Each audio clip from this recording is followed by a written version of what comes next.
اللہم صلی علی محمد وعلی محمد۔ ایک ملک کا بادشاہ بہت نیک اور عبادت گزار تھا، اور وہ بہت نیک تھا اور بیمار ہو گیا، جبکہ اس کے مقابل ملک کا بادشاہ بہت سنگ دل، ظالم اور رعایا پہ ظلم کرنے والا تھا۔ ایک مرتبہ ایسا ہوا کہ جو بادشاہ نیک تھا وہ بیمار ہو گیا۔ بیماری دن بدن بڑھتی رہی اور بہت علاج کرتے رہے، لیکن کوئی علاج نہ ہو سکا۔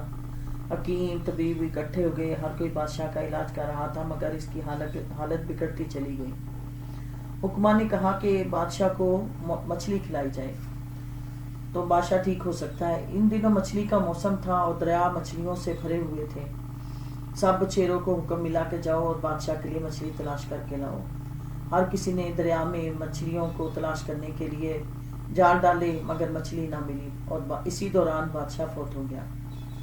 پھر کچھ عرصہ گزرا، وہی جو ظالم بادشاہ تھا وہ بیمار ہو گیا، اور حکماں نے اور جو حکیم تھے اور جو طبیب تھے انہوں نے یہی علاج بتایا کہ اسی قسم کی مچھلی جو اس بادشاہ کے لیے کہی گئی تھی، ویسی ہی مچھلی کا کہا کہ اس بادشاہ کو کھلائیں تو یہ ٹھیک ہو جائے گا۔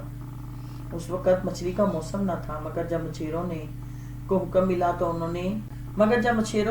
ملا تو مچھلی مل گئی اور بادشاہ صحت مند ہو گیا۔ تو کسی نے سوال کیا کہ کیا وجہ ہے؟ جو بادشاہ اتنا نیک تھا اور اتنا عبادت گزار اور خدا کی حمد و ثنا کرنے والا اتنا عبادت گزار انسان تھا، لیکن اس وقت موسم بھی تھا مچھلی کا اور اسے مچھلی میسر نہ ہو سکی، بہت کوشش کی، جبکہ دوسرا بہت ظالم تھا اور باغی بھی تھا، تو بے موسم اس وقت مچھلی کا موسم بھی نہ تھا، لیکن انہیں مچھلی مل گئی۔ تو جواب دینے والے نے کہا کہ بادشاہ جو نیک تھا اسے اس لیے مچھلی نہ ملی کہ اس کے نامہ اعمال میں بس نیکیاں ہی نیکیاں تھیں۔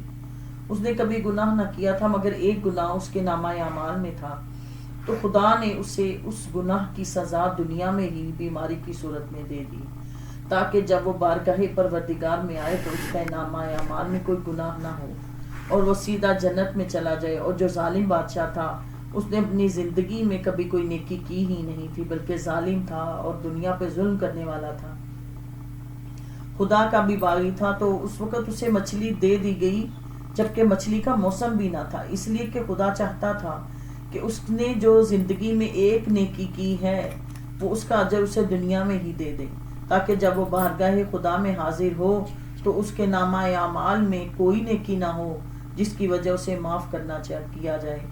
تو خالق کائنات یہ بتاتا ہے کہ اگر دنیا میں کوئی پریشانی ہو، کوئی الجھن ہو یا کوئی آزمائش انسان پہ آ جائے تو گھبرانا نہیں چاہیے۔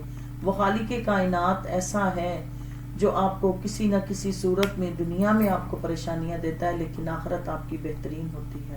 اللہم صلی علی محمد وعلی محمد۔